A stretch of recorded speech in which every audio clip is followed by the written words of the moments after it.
FBI, Secret Service. We're going to give you everything that we have.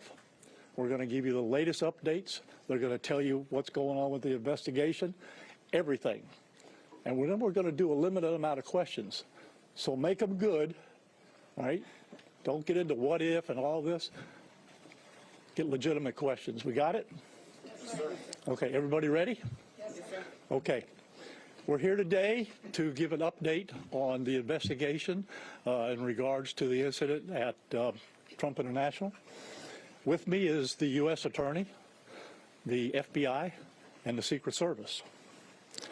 Just to give you a little information, as you well know, the road down there on Summit is still blocked off. It will be blocked off probably for the remainder of today and probably a good portion of tomorrow until some of the investigative things need to be done and finished. But we're accommodating people in and out, getting them to the library, getting them to the post office, so the public is not going to be that far inconvenienced. The security level at Mar-a-Lago is the highest it can possibly be now. The road closures are back in place and will remain there. The checkpoints are in place. And my commitment to the Secret Service is to give them every possible resource from PBSO. Once they determine the level of security that they need, they will get all the resources possible. So having said that, I'll let you talk to the U.S. Attorney. Thank you, Sheriff.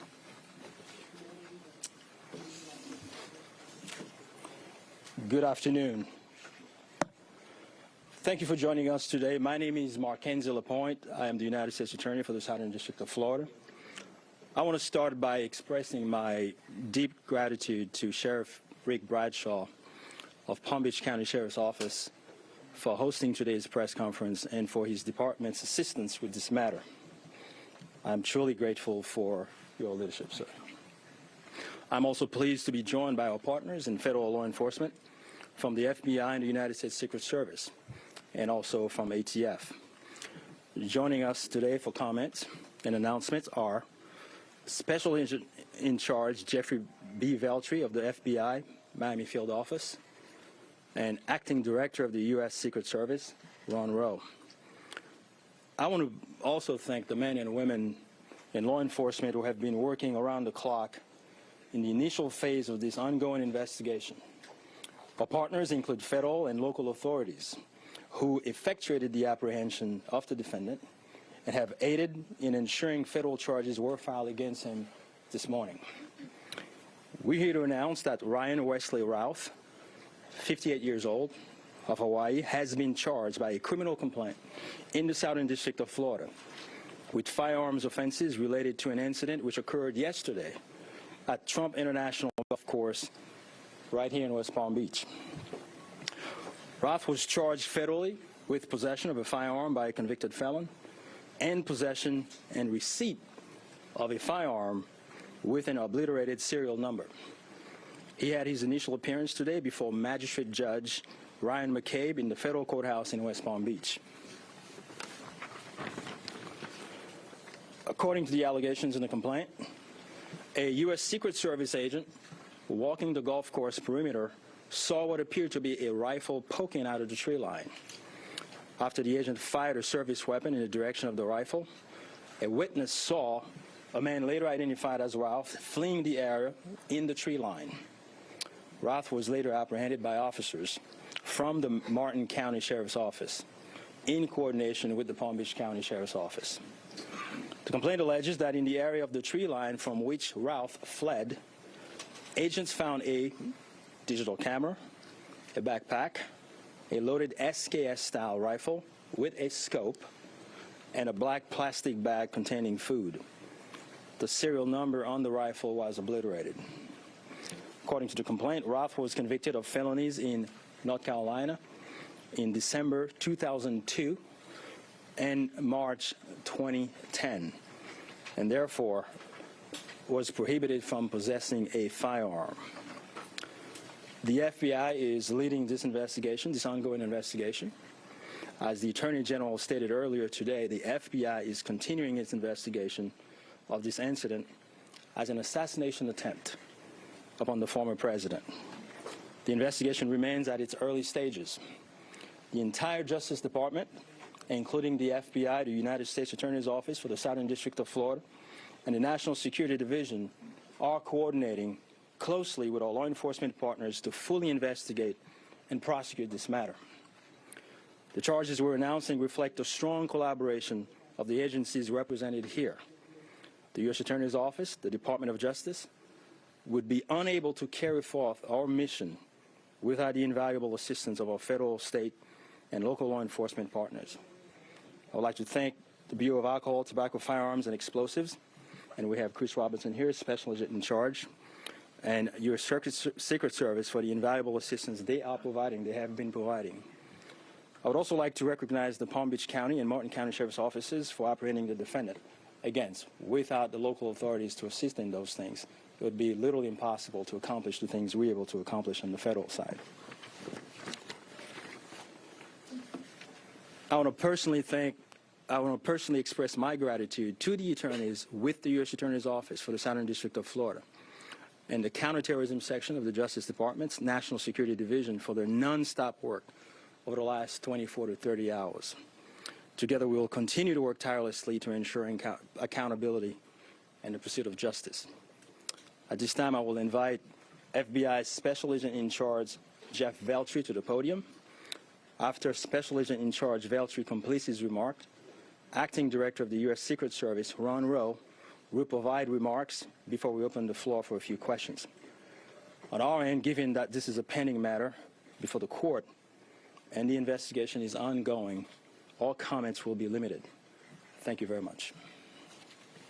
Jeff.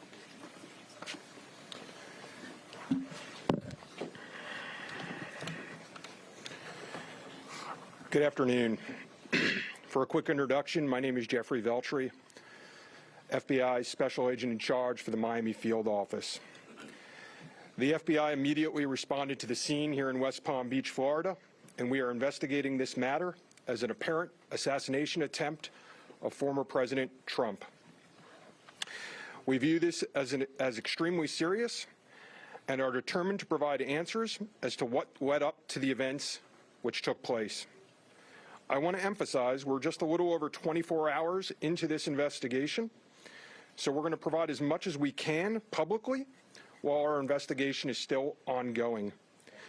We must also stress that the United States Attorney's Office is pursuing charges, and that limits some of the details that we can discuss publicly. Yesterday afternoon, Martin County Sheriff's Office took custody of Ryan Routh, and he was transported back to Palm Beach County Sheriff's Office. Our FBI agents then attempted to interview him, and he invoked his right to an attorney.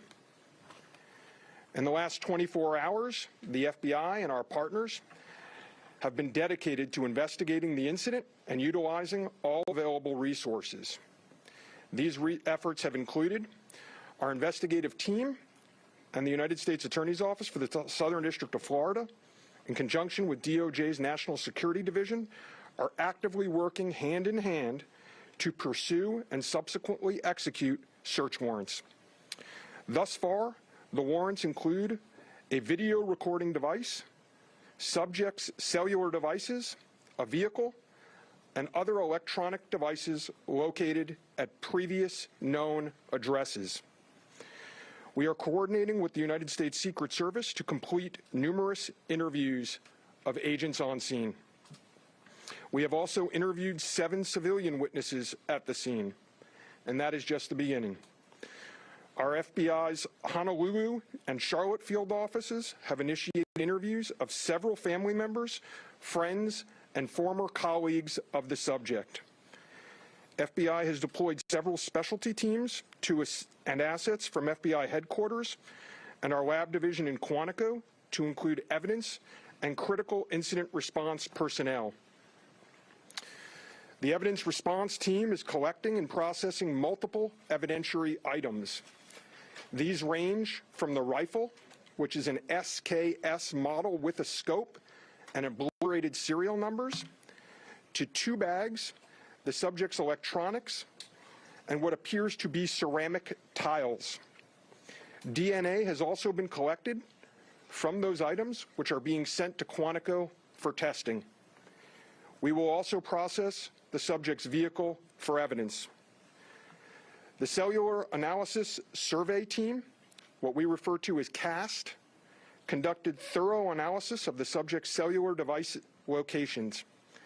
The CAST analysis aligns with witnesses' account of the subject's presence at the scene both before and around the time of the incident on September 15th.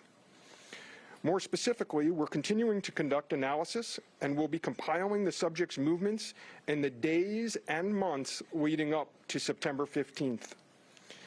Cellular data shows that the subject was in the vicinity of the golf course roughly 12 hours before the engagement with the United States Secret Service.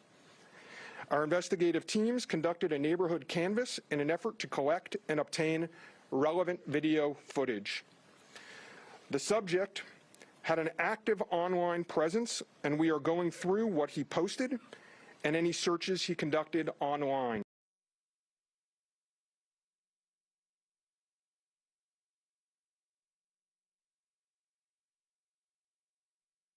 Request to companies for returns on the subject's phone and social media accounts.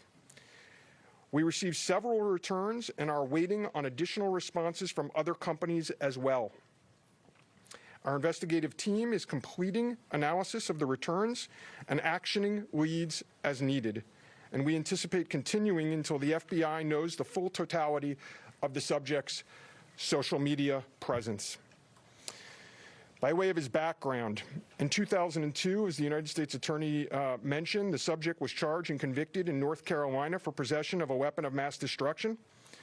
Law enforcement checks also revealed that from 1997 to 2010, the subject had numerous felony charges for stolen goods. I can also share with you that he was the subject of a previously closed 2019 tip to the FBI where it was alleged he was a felon in possession of a firearm. In following up on the tip, the alleged complainant was interviewed and did not verify, I repeat, did not verify providing the initial information. The FBI passed that information to local law enforcement in Honolulu. On behalf of the FBI, I would like to thank the Palm Beach County Sheriff's Office and Martin County Sheriff's Office for their incredible work in actioning the witnesses' information and rapidly apprehending the subject. I would also like to thank the United States Secret Service, the United States Attorney's Office for the Southern District of Florida, the Department of Justice's National Security Division, the Bureau of Alcohol, Tobacco, Firearms, and Explosives, and our FBI field offices in both Honolulu and Charlotte, who have been conducting additional law enforcement activity related to the subject. Your continued partnerships have been invaluable. Oftentimes in law enforcement, we tell citizens to be vigilant and aware of their surroundings. Yesterday, a citizen provided remarkable assistance, which led to the arrest of this subject. We appreciate the public's diligence in passing potential tips and information regarding the subject and this incident to the FBI. If you have any information, please call 1-800-CALL-FBI or go online to tips, that's tips.fbi.gov. With that, let me turn it over to the United States Secret Service Acting Director, Ron Rowe. Good afternoon, everybody. Yesterday afternoon, this country was reminded of the heightened and dynamic threat environment the United States Secret Service and its protectees face on a daily basis. Immediately following the assassination attempt of former President Donald J. Trump on July 13th, the Secret Service moved to increase assets to an already enhanced security posture for the former president. In the days that followed, President Biden made it clear that he wanted the highest levels of protection for former President Trump and for Vice President Harris. The Secret Service moved to sustain increases in assets and the level of protection sought. And those things were in place yesterday. At approximately 1:30 p.m., former President Trump was playing golf during an off-the-record movement to the Trump International Golf Course. A Secret Service advance agent supporting the front edge of the agency's layered approach to protection encountered an individual attempting to secrete himself in the wood line. This happened The alleged gunman was on the public side of the fence near the 6th screen. A layered approach of security is integral to the Secret Service's protective methodologies, and it's also the key to our success. As former President Trump was moving through the 5th fairway across the course and out of sight of the 6th screen, the agent, who was visually sweeping the area of the 6th screen, saw the subject armed with what he perceived to be a rifle and immediately discharged his firearm. The subject, who did not have line of sight to the former president, fled the scene. He did not fire or get off any shots at our agent. With reports of gunfire, the former president's close protection detail immediately evacuated the president to a safe location. The protective methodologies of the Secret Service were effective yesterday. The former president's protective apparatus allowed for the early identification of the threat and led to a safe evacuation. The increased assets directed by President Biden were in place yesterday. These included the counter-sniper team elements, counter-surveillance counter-surveillance agents on the exterior, counter-assault teams partnered with local tactical assets from the Palm Beach County Sheriff's Office, and counter-unmanned aerial system elements. All of these entities were present yesterday. And while all of these assets were in place, as I've said publicly, we must satisfy the basic requirements of the Secret Service's protective methodologies. In partnership with local law enforcement, we did just that. And the agents' hypervigilance and the detailed swift action was textbook. And I commend them and our partners for an exemplary response in keeping former President Trump safe. And I will tell you, having served in local law enforcement in Palm Beach County, I can state that I am tremendously impressed and appreciative for all of the efforts of the Palm Beach County Sheriff's Office and Sheriff Schneider with the Martin County Sheriff's Office. But what was critical to this was the quick reaction, the response, the hypervigilance of the men and women of the United States Secret Service, who since July 13th have been rising to meet an unprecedented and hyper-dynamic threat environment. And they are rising to this moment, and I could not be more proud of them and the way they have executed, not only yesterday, but what they're doing today and what they are doing tomorrow, and what they will always do, because it is their duty. Thank you. Okay. All right. Well, go slow here, folks. All right. Don't everybody do it at once. Ask who you want to answer the question, and then give the question. I have a question for you, Director. Yes, ma'am. Is there any evidence to suggest that the suspect knew that Donald Trump would be on the golf course at that time? And was the golf course searched thoroughly before the former president's arrival? So at this time, it was an off-the-record movement, meaning it was not on the former president's official schedule. And what I go back to is the layered approach. The elements and the methodologies of the Secret Service. There was a front element.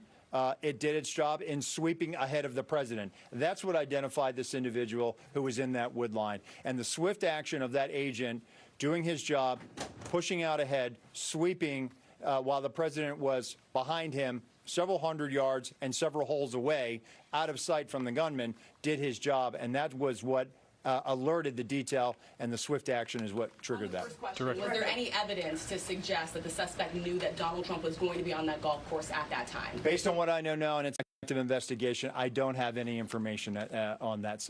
Director Rowe. Director Rowe. Harry Parker. How many times did your agents go around the perimeter and scope out the golf course during the 12 hours that this guy was holed up in the shrubbery? So this was an off-the-record movement. It wasn't a site that was on his scheduled, it wasn't part of his schedule. So there was no posting up of it because he wasn't supposed to have gone there in the first place. Director Rowe. Director Rowe. Director Rowe.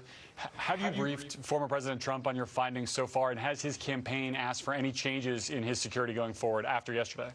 So, Over here. sorry. So I've had a conversation with the former president. We've explained and we've worked with the campaign. The president is aware that he has highest levels of protection that the Secret Service is providing him. No changes. No changes in specific reaction to what we saw yesterday. We constantly evaluate based on threat. And yesterday, what we show is that our agents and our protective methodologies, and there's a lot of tactical assets in place, things that have been put in place as a result of what happened 60 days ago, those elements are working, and that demonstrates the redundancies that we have. And so we constantly evaluate. We'll of course, look at this and see what lessons learned from it. But as of right now, we are constantly evaluating that threat. And if we need to ratchet up additionally, we will. Thank you. Yes, sir. Do we know when Ralph arrived in Florida in general, when he arrived in Palm Beach, the area? That's a question probably for the FBI. If he's been at the golf course prior to this scoping it out. We're in the process of collecting a lot of evidence, and that will be part of that investigation to determine his whereabouts going back quite some time. Do you have any detail on where he might have gotten it done? That's part of the investigation as well. Again, that's going to be a little bit challenged until we're able to determine the serial number on that gun. So we're hopeful to be able to do that. We're still looking into that. The sheriff mentioned about the highest level of protection, that they would lock down the golf course. Was that a miscommunication then, being that President Biden ordered the highest level of protection? Do you want to take this, Sheriff? Go ahead. Okay. So here's the deal. When it comes to Secret Service protection, we provide the highest level. So, for example, yesterday, counter-assault team elements. I'm not going to go into the number of personnel that we have out there, but we have the highest levels from Secret Service. When we work with the Palm Beach County Sheriff's Office, like, for example, yesterday, during that emergency action response, we had their local tactical team assets partner with our local tactical team assets. We had their helicopter up in the air, providing us 360 and situational awareness of the overhead for if there were any potential threats coming at us. So what we did yesterday was exercise our emergency plan based on the number of tactical assets and the highest level of protection that we are providing. The sheriff and I have talked. Now, clearly, when you go down Southern Boulevard right now and you try to get over to Palm Beach and you see the robust presence that's existing outside of Mar-a-Lago, the heavy uniform presence, the additional assets of the Secret Service. And for those of you that were here in 2017, when the president was in office, when you look at that footprint now and you look at it today, there's not much difference there. There is heavy uniform presence out there. And again, what I go back to is yesterday was an off-the-record movement, off the record. And the president wasn't even really supposed to go there. It was not on his official schedule. And so we put together a security plan, and that security plan worked. In terms of him being in the vicinity, Special Agent Daughtry, in terms of him being in the vicinity, based on his phone records, is there any evidence to show that Ralph was in the vicinity in the area before Sunday? And when you say in the vicinity, does that mean right there at that spot in those bushes, or could it have been, down the street at a restaurant? It was in very close proximity to where he was spotted by the Secret Service. In terms of your first question, whether he was there earlier, our investigation is still looking to determine that. Whoa. We're going to do two more. You get one. Thank you. All right? Only two more. You get one. Okay. We understand that the Secret Service has asked Congress for additional resources since the Butler rally. Have you received those resources yet? So thank you for that question. So we are working. Look, the Secret Service operates under a paradox of zero-fail mission, but also that we have done more with less for decades. And this goes back many decades, right? What I can tell you is that we have immediate needs right now, and we have great support, not only from President Biden, and you saw his public statement today, where he said that, he's going to direct his staff to make sure that the Secret Service has the resources it needs. We're having fantastic conversations with members of Congress. I've been up to the Hill last week. We are continuing to have those conversations, but the long and short of it is this. Coming out of Butler, I have ordered a paradigm shift. The Secret Service's protective methodologies work, and they are sound, and we saw that yesterday. But the way we are positioned right now in this dynamic threat environment, it has given me guidance to say, you know what, we need to look at what our protective methodology is. We need to get out of a reactive model and get to a readiness model. There could be another geopolitical event that could put the United States into a kinetic conflict or some other issue that may result in additional responsibilities and protectees of the United States Secret Service. And so we are working, we are making information available to all of our partners. And I just want to say that the commitment of Congress to the Secret Service throughout the years has been tremendous. And we will continue to work with them and Secretary Mayorkas, whose support in making sure that we're getting what we need has been phenomenal. He is one of our biggest champions and our advocate. And so we're having these conversations, and I feel confident that we will get what we need. We have immediate needs. We have future needs, too. I need to make sure that our counter snipers are the best trained counter snipers in the world, that they are exactly doing what we need them to do, and that they match counterparts in the military and Tier 1 forces.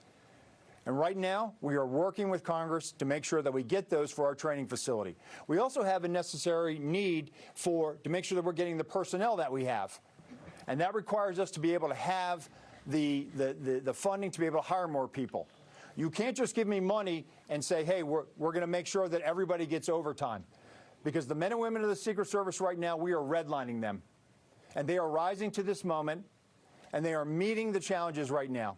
And if you look back at their body of work over the last 60 days, the Republican National Convention in Milwaukee, the Republican National Convention in Chicago, a visit of Prime Minister Netanyahu to Washington, D.C., and to West Palm Beach, which Palm Beach County Sheriff's Office supported. And then we go into the presidential debate in Philadelphia last week. And for those in the media that have been to a national special security event, if you saw the National Constitution Center last week, what you saw was pretty much a mini national special security event with the number of assets that were on that perimeter. And so our folks are rising to this moment, but it requires all of us to be able to have good conversations and make sure that we're getting the Secret Service where it needs to be. And I'm confident that we will achieve that because we don't have an alternative. Success, we have to have it every day.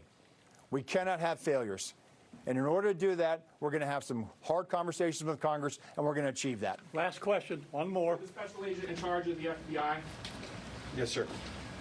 did he act alone? Did he have some kind of help? At this point, we're still exploring that, investigating that. Our investigation will determine that. We do not have information that he's been acting with anyone else at present. Do we know how long he's been in Florida when he arrived? Oh, you snuck one in. At this point, Our investigation is still determining that. Thank you. Anyone see him All right. How was he able to Anyhow, that's it. We're not going to do any more. All right, you got a lot of information there. The last thing I will tell you is, like the director of the Secret Service says, you know, the president called me last night, President Trump. He thanked me for everything that we did along with the Secret Service. He knows we work great together, and he feels safe. That's important because he is. And what we did yesterday proves that the system can work because the suspect didn't even get close to getting a round off, and we apprehended him and brought him to justice. So we're very, very proud of that. Thank you, folks, for being here. I appreciate it. Sheriff, one more time for the record. How do you pronounce his last name, Sheriff? Is it Ruth or Routh? I've heard both.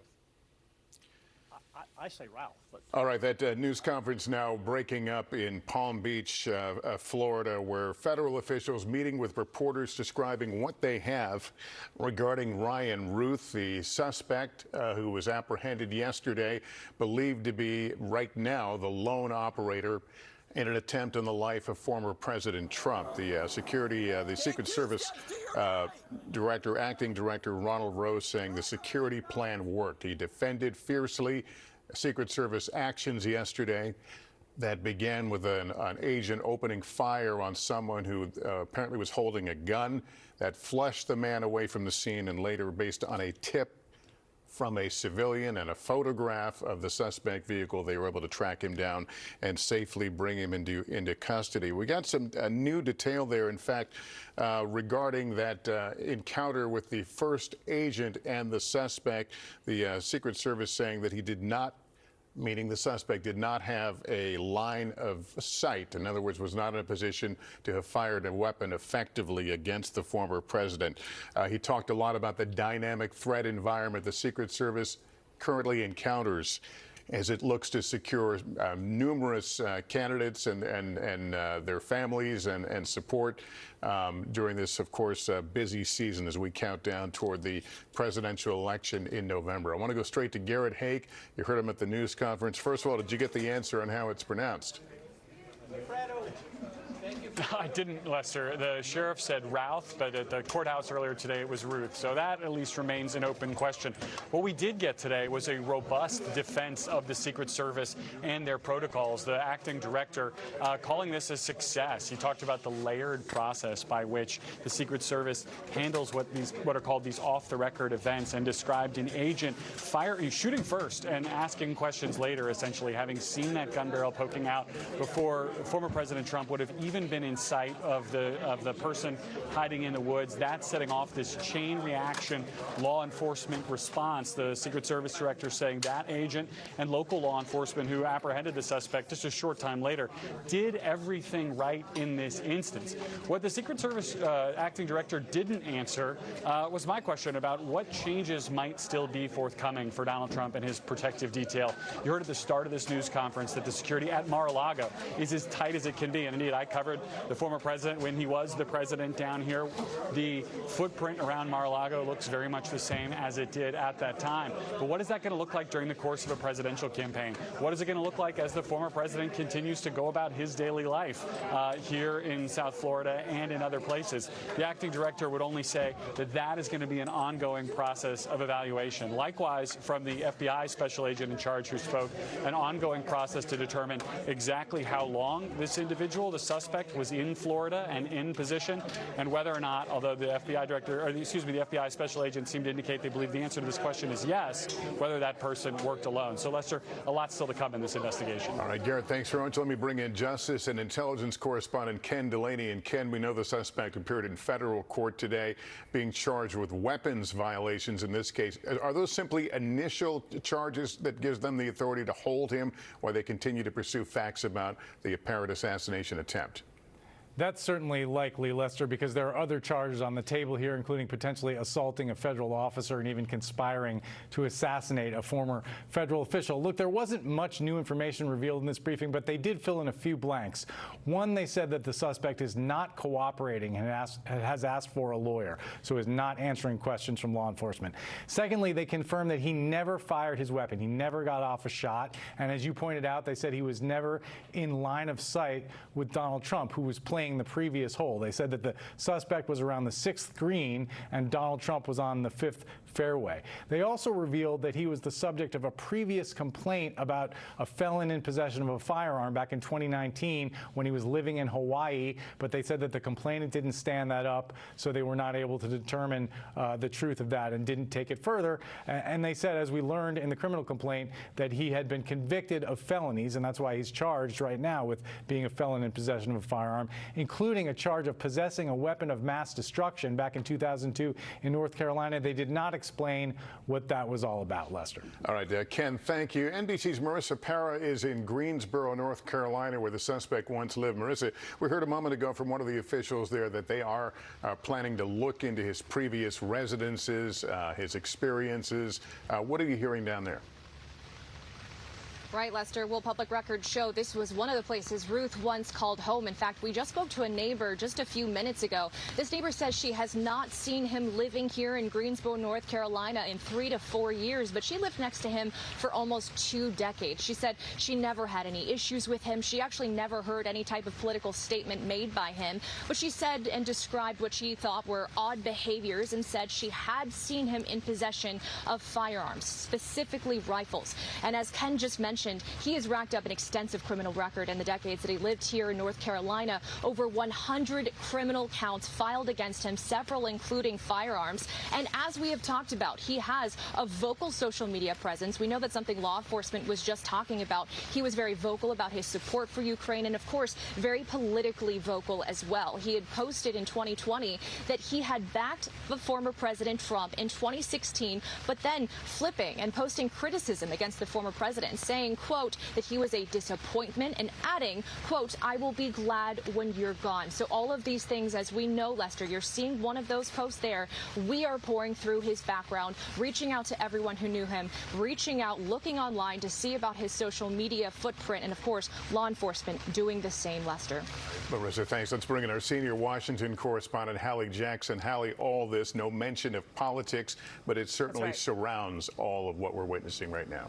Lester, yet another defining moment here in this presidential campaign, and a campaign that has already seen plenty of them. We keep using the word unprecedented, and that's because what's happening in so many ways is. I just want to mention one thing quickly in the time that we have here, Lester, because as we've been on the air, we've learned that President Biden's appeared to say, as he was returning to the Oval Office here to the White House, that he had called former President Trump, but that the former president was unavailable. He'll try again later, but another notable moment here if these two do connect, Lester, something we'll be watching. Back to you. All right. Thanks so much, Hallie. That concludes this NBC News special report. We'll have much more ahead on our streaming network, NBC News Now, online at NBCnews.com, and a full wrap-up tonight when I see you here for NBC Nightly News. I'm Lester Holt in New York. Good day, everyone. He never imagined